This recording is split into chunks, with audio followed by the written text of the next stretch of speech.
कुर्सी का पुजारी है, उसी में जान समझे।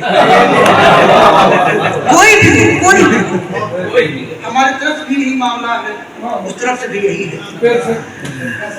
न वो गीता समझता है न वो कुरान समझेगा, वो कुर्सी का पुजारी है, उसी में जान समझेगा।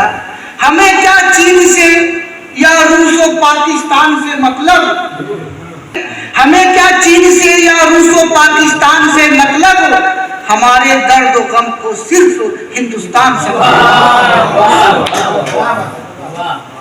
हमारे दर्द और गम को सिर्फ हिंदुस्तान समझेगा। वो कुर्सी का पुजारी है, उसी में जान समझेगा।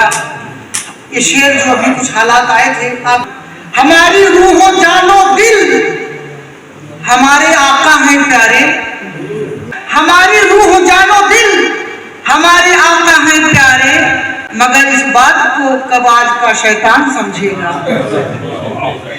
मोहब्बत करना तू भी सीख लेगा एक इंसान से, लेकिन मोहब्बत करना तू भी सीख लेगा एक इंसान से, अगर तू भी कभी भगवान को भगवान समझेगा। ये सोशल मीडिया एक राह शैतानी है रहबर, ये सोशल मीडिया एक राह शैतानी है रहबर, जो है इसका पुजारी कब खुदा की शान समझेगा। न वो गीता समझता है न वो कुरान समझेगा, वो कुर्सी का